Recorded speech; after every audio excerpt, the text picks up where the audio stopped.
It is a spiritual principle that money and material things are carriers of our affections. Wherever our treasure is, said Jesus, there our heart will also be. As parents, we are not only called by God to prepare our children to succeed in this life, God also calls us to prepare them for eternal life. So the way they use their finances may be an important contributor to help them to attach their hearts to this world or to the world to come. Therefore, providing an appropriate financial education for our children may help them succeed in this life and also be better prepared for eternity. One of the most fundamental teachings that must be conveyed to children in this area is that of dual partnership.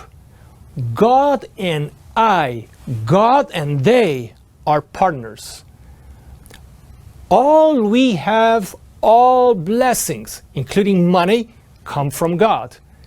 As everything comes from Him and belongs to Him, we should not consider ourselves as owners, but just stewards, managers of goods that the Lord has placed in our hands.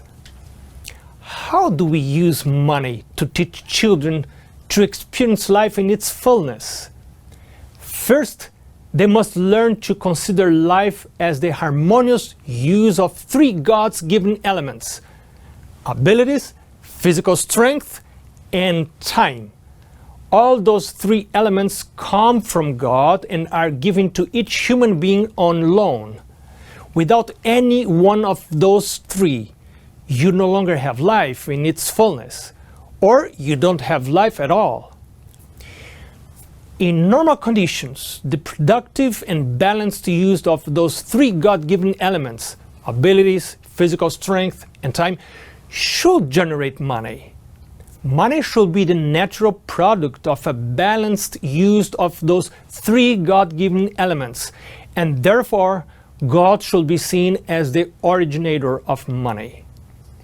Hence, when they spend money, children must learn that they are spending a bit of God's given life. When they save money, they are saving a part of that life provided by God. And when they give money, they're also offering a fragment of that life. And this is one of the reasons why giving is something so meaningful. Our life is in it. Therefore, as money is usually the product of God's given life, we should never waste it. Instead, we should never forget that all that we get in this world comes from Him. We are invited to reverently put God first in our financial life as in all else.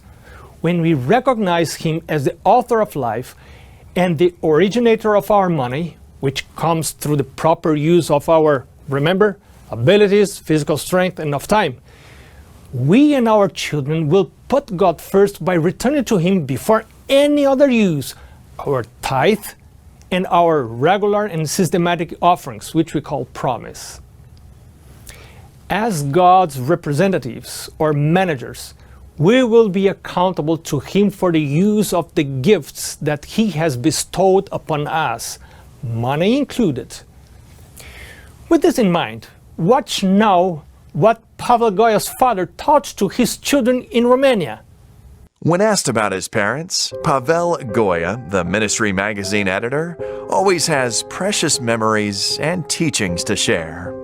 Even though his dad was a prosperous construction contractor during the Romanian communist era, the family never had a fancy car, expensive furniture, or a big house. Simplicity was their lifestyle. His father would always say, "If things were better, we would promote God's work. Those are the treasures we have because we don't take anything except souls to heaven. So let's invest in souls." Once, when they were building a church, Pavel's dad came home with $25,000 after putting on a new school roof. When asked about how much they should return to God, the father said, "Give it all." And then his wife replied, let's keep $2,000 for the house, for emergencies." He agreed and said, "Okay, keep 10% and give 90%. Sometimes he would give half, depending on the needs of God's work, not their need. He would always say, "Who gave us the money? Who gave us health? He's going to give us more again. Give it all. Give it to the church." The family heard such statements repeatedly until it was so anchored into their mentality that their children would feel their duty to do the same. Living simply and giving liberally is something from above and should be encouraged even in the early years of a child. It will protect children from many materialistic and consumerist snares. You may give them a small, regular allowance, for instance, and teach them to put God first by returning tithe and promise, regular, systematic, percentage-based offerings before meeting any other expenses. According to Jesus, wherever your children put their money, there their hearts will be also. In the book Child Guidance, page 248, Ellen White says that God has given to every child, not only to adults, a stewardship. But when is the right time to explain this truth to children? Well, the concepts of financial stewardship, including tithe and promise, which is regular and systematic offerings, can be explained to children as soon as they can count to 10 on their fingers. At home, children must be taught to remove God's portion first from all their allowances, by which I mean their tithe and promise. Learning how to give is a very important aspect of the development of their character. In addition to that, learning to give will impact their relationship with the Lord, attaching their hearts to God in heaven, as Jesus said. But how can they give if they don't own anything? Let me suggest two legitimate sources of income for children. We find those two sources of income mentioned in this Ellen White quotation in Counsels on Stewardship 294. Let the child learn the right use of money by using it, whether supplied by their parents, and we call this an allowance, or, the second option, by their own earnings. And let me stop here to stress those two sources of income. First, an allowance supplied by the parents, or their own earnings. Some may wonder now about how children should use this money that will come to their hands. But the next part of this quotation says, "Let boys and girls learn to select and purchase their own clothing, their books, and other necessities. And by keeping an account of their expenses, they will learn the value and the use of money." How much instruction from the Lord in just one quotation. First, they must have an income, either from an allowance or from their own earnings. Then, following the notions that they and their family are partners, they need to take responsibility for some of their own expenses and maybe even participate in family life goal setting and financial planning. And finally, they must learn how to keep an account of their expenses. To illustrate family goals and to encourage participation, one family cashed in their entire salary and brought the cash home. To the children, the pile of money placed on the kitchen table seemed like a fortune. Then the parents discussed with the children the choices and expenses they had incurred as a family. So much for God's tithe and promise, so much for savings, food, home mortgage, transportation, education, doctor bills, allowances, etc. When they were through, there were only 3 lonely dollar bills left unassigned on the kitchen table. Then the parents went over with their children their assignments and chores as family members. Now, let me list some of the advantages for children of having a regular income, provided either by a small allowance or by their earnings. It may help in financial education. If rightly used, it is also training for adult financial life. It may teach how to save. By paying regular expenses, children will develop a notion of responsibility and planning. It will help them to learn financial organization and budgeting. It may develop sound spending patterns and habits. It may help to teach them how to put God first. It may also be a precious tool to help them learn the correct use of financial events. First to work, then to earn, after that to give, then to save, and only then to spend.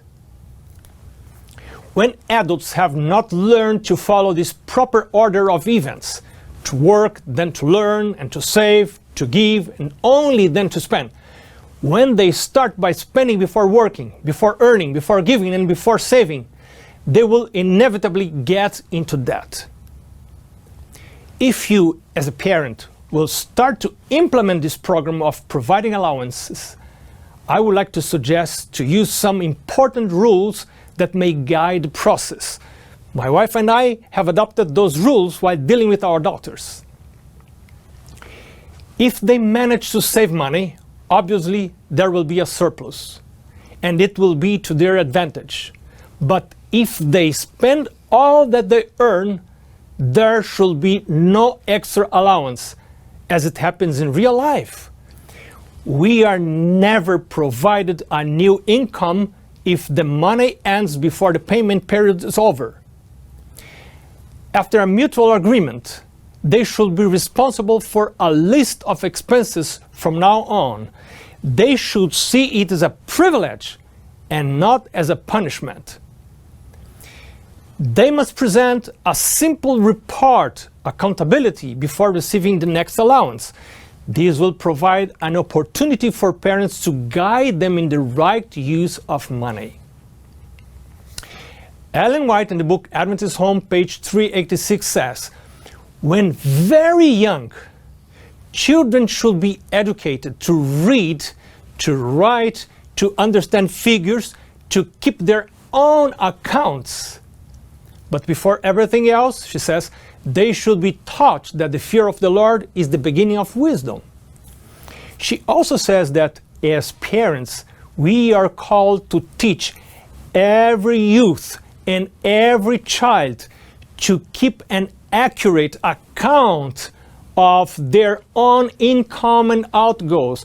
Let them learn the right use of money by using it, she says, on Constable Stewardship, page 294.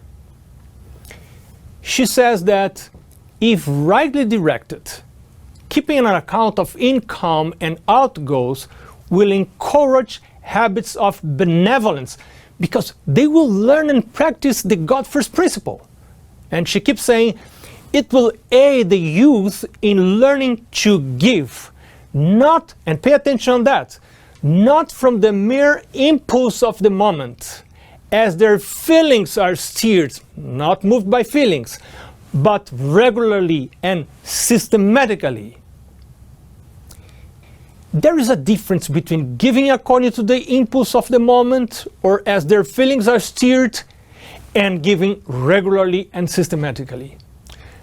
God and His Word value regular and systematic giving because it is motivated by principle. This kind of giving is no longer dependent on the uncertain gifts of impulse and no longer will vary according to the changing feelings of the heart. This superior kind of giving is regular because it is given after any income. And as every income comes from God, it is He who determines the regularity of our giving, because we will always give after His giving.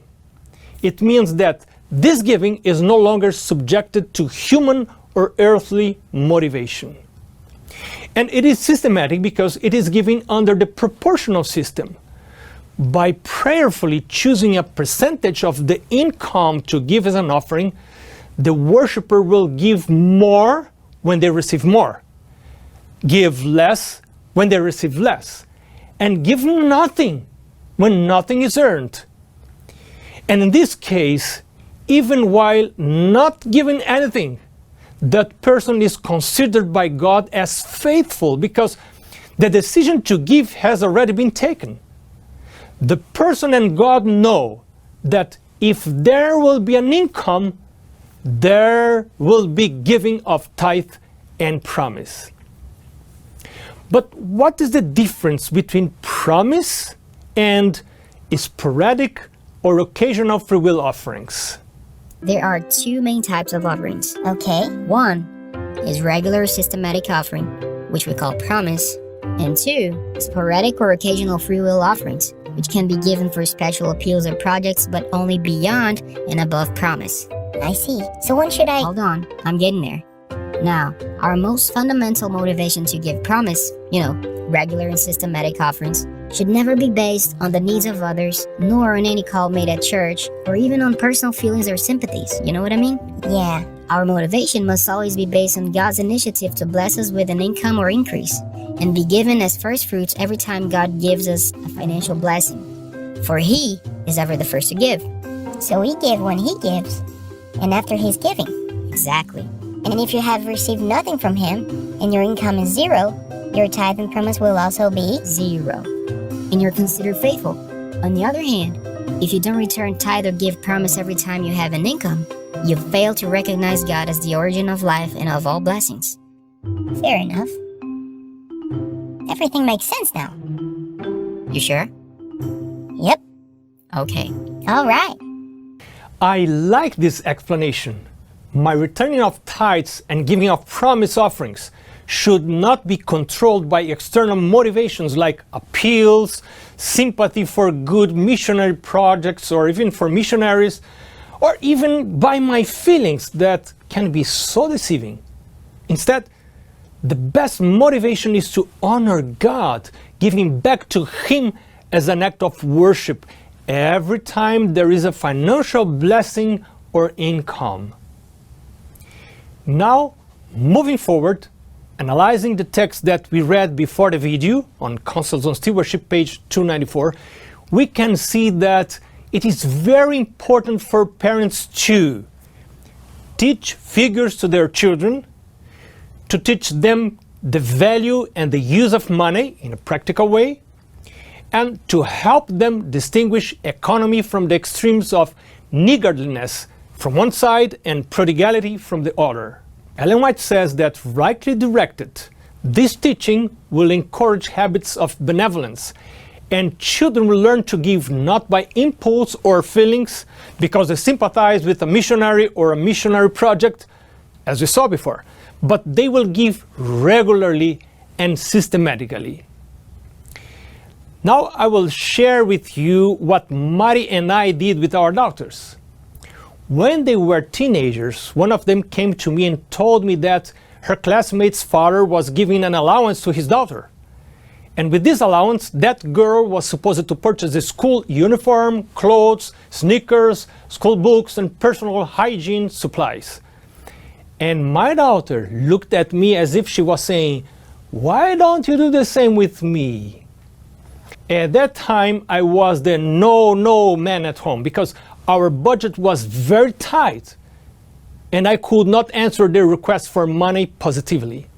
Sometimes they will ask to go to a restaurant with their friends, for example, and I would say that we would not have enough money, and it was true. Other times they wanted to purchase new clothes and I would say no again. When they were overusing toothpaste and the excess toothpaste remained in the sink, I was the one asking them not to use more than what was needed. And all these annoyed them and me. One day, for example, one of my daughters asked me to purchase a quite expensive shampoo. Looking at me as if she was blaming me, she said, "Look at my hair. It doesn't look good. this shampoo we have here at home cannot deal with hair like mine. She looked at me as though I was responsible for what she saw as her terrible hair. But our budget would not allow us to purchase such an expensive shampoo as she was suggesting. So the only answer that came to my mind was what I heard my father saying many times. When you will have your own income, you will be able to purchase whatever you want, which was not exactly what she was expecting to hear. At that time, our country was facing a very difficult economic crisis. Inflation was rampant, and we did not have enough money for savings, which is a very dangerous situation for families. When my daughter told me about her friend that was receiving and using an allowance, it sounded like a possible solution to our problem. So I talked to my wife, and after calculating roughly what we were already spending per month with them, we called them and then started to explain the plan. We told them that we would give them money regularly each month. And when I said that, their eyes started to shine. We explained that it will be roughly the amount we were already spending with them each month, plus a little more so that they will be able to return their tithe and promise. They were not supposed to see that money as coming from us, but from God. They were extremely happy, even more when I told them that whatever they would save would belong to them. On the other hand, if they would spend all they earned, there will be no extra money before the next allowance. Another rule was that they will need to bring in a notebook a report showing all the income in one column and how they spend those resources in the other column.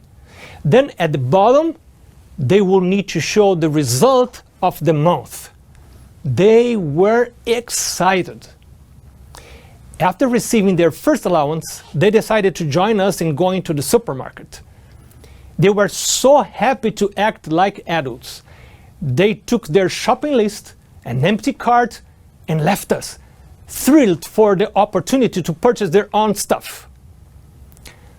But their happiness did not last long. A few minutes later, they came back to us completely discouraged.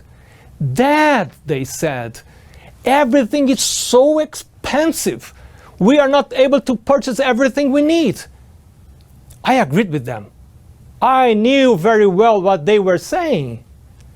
Now they were experiencing what it meant to manage a family on a smaller scale and in a controlled and safe environment, far before they would have their own. So I said to them, "Go back to the shelves and look more attentively. Pray to God," and this is a principle, "every time you go shopping. And the Holy Spirit will guide you and lead you to make the best decision, because you have decided to use His money, even the one that remains in your hands after you have returned your tithe and promise. This money that remains in your hand to glorify Him." Then sometimes you may find something on sale, or you may choose a cheaper option. Look for them. When we later met at the cashier, they were no longer as happy as before, and I was very curious to see the kind of shampoo that they choose. To my surprise, they decided on a shampoo that was far cheaper than the one we would normally have at home. I know it was not the right thing that I did, but I couldn't avoid a question.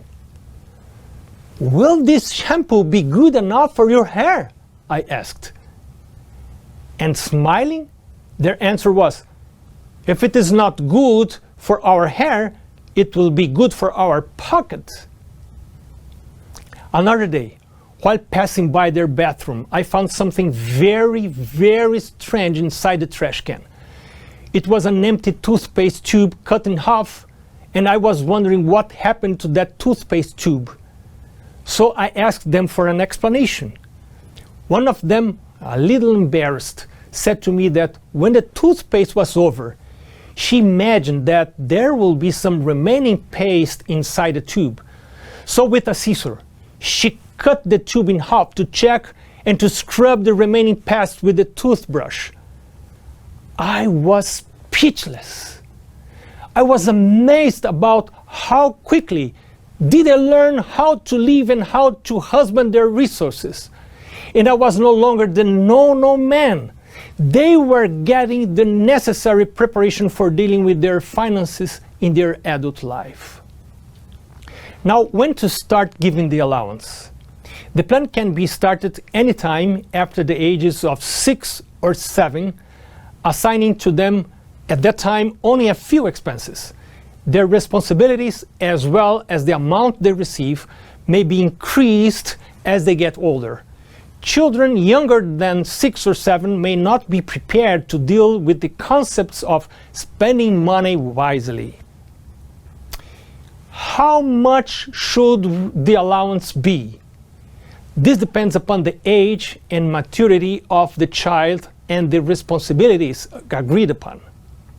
Some of the mistaken uses of the allowance may be to encourage good grace or to influence behavior. Remember that when the allowance is used as a reward or punishment, the educational value is lost. This type of reward system corrupts the child and gives them a false sense of values. Even when the allowance is withheld as a punishment, the message to the child is, if you behave yourself, we will pay you. Therefore, in this case, the motivation for the child to behave well is cash. Are adults paid for behaving well, or should we have better, higher reasons for good behavior? Some parents, motivated by a misguided love, which is not love at all, give them too much. And sometimes they are unconsciously trying to replace themselves, their time, their attention, by money.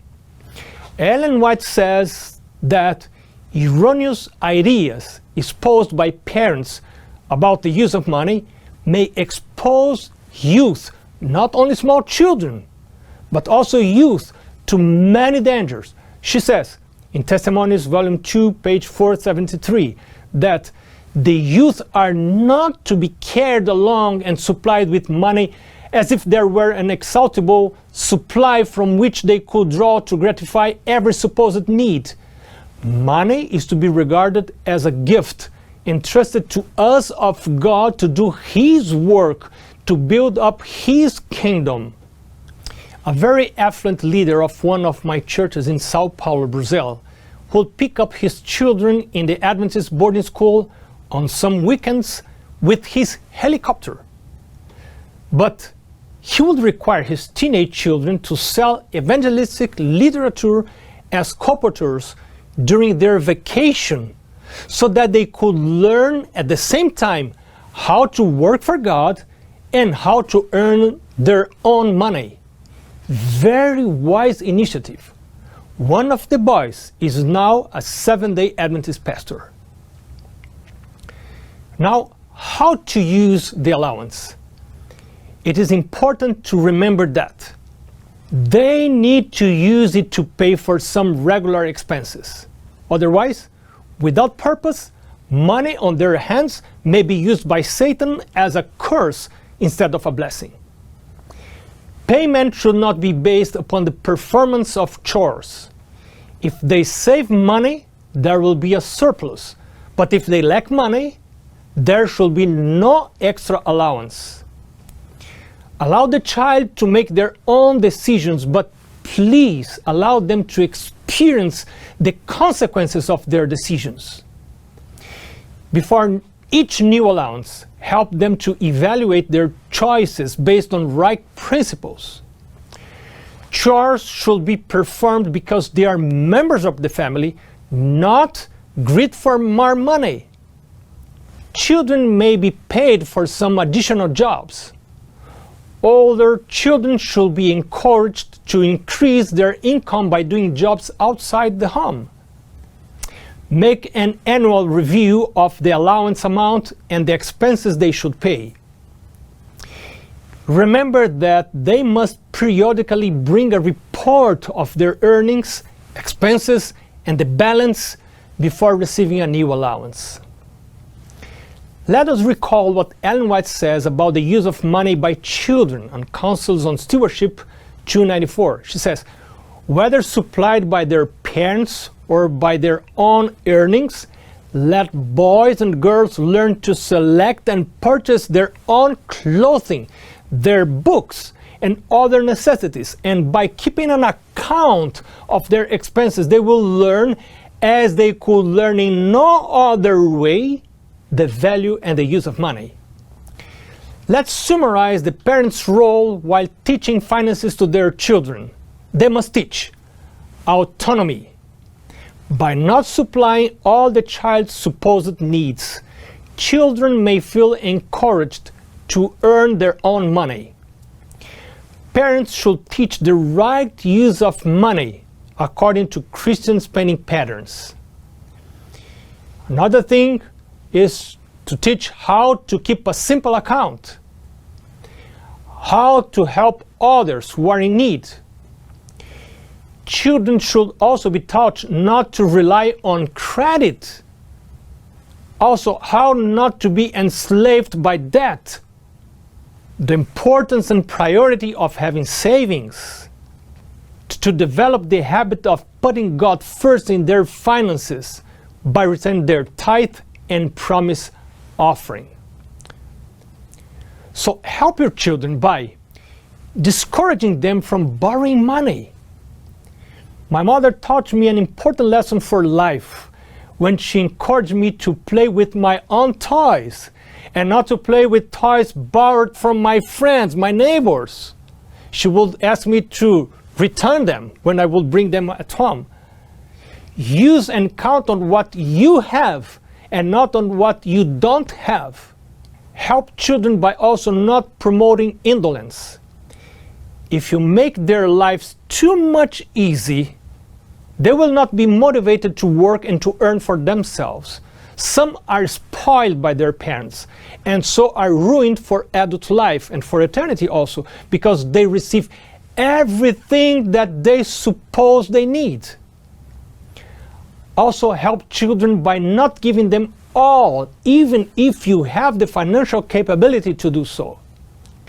In the book Adventist Home, page 390, Ellen White points some common mistakes that parents commit. They do the most they can to put their children in a position of wealth. Another mistake is that they surround their children with abundance. Other mistake is that they supply all wants and imaginary needs of their children. The following mistake is that they not allow them to develop the virtue of frugality. Other parents not allow them to appreciate every trifling good.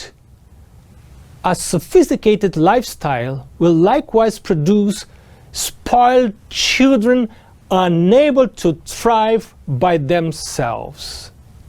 A sophisticated lifestyle will provide a very weak, complaining, and unhappy children, unable to thrive independently. It is only when they need to work by themselves to succeed that their characters are built up in a balanced way. Knowing this, we encourage our daughters to work part-time while they were studying at the Adventist boarding school in Brazil, even though I was receiving a significant allowance from the church for their education. I knew that they would need to learn how to work, and work, which is a blessing invented by God, would prevent them from having much time to think on improper things. Ellen White says that money which comes to the young with but little effort on their part will not be valued. Some have to obtain money by hard work and privation, but how much safer are those youth who know just where their spending money comes from, who know what their clothing and food costs and what it takes to purchase a home. Adventist Home, page 387. Here is a summary of what we learned so far. How can we help your children develop wise management of their resources and to invite God into their financial life? Let's see what Ellen G. White suggests. That parents and teachers should make the study of figures something practical very early in children's lives. Children should learn through practice how to rightly use money. This money may be supplied by the parents as an allowance or be earned by the child. It should be used to purchase their clothing, books, and other necessities. They must be taught how to select and purchase those necessities. They must keep an account of their expenses. A report of expenses is strongly encouraged, which could result into getting the next allowance. If they are taught to put God first, they will choose tithe and promise as the first two actions after any new income is received. Then their savings will be the next, all before any other expenses may be met. It will lead them to a life of simplicity and frugality, more in line with a Christian lifestyle. Ellen G. White also says that teaching those lessons at a young age will not only encourage habits of benevolence, but will also teach them how to give, not from the mere impulse of the moment, but regularly, systematically, and will help them to remember who is the source of their income, linking their hearts to the one who is the real provider. By providing an allowance and this kind of education, parents are preparing their children not only to have a more successful life on this earth, but also eternal life. By now, you may have already decided to provide a small allowance to your children so that they may learn to manage their finances while under the protection of their parents. But more than that, by the appropriate use of their allowances, they will learn the very important lesson of putting God first. You will never see young people living God's ways while tithing and giving their promise. May God give us the privilege to see all our children in heaven. God bless you.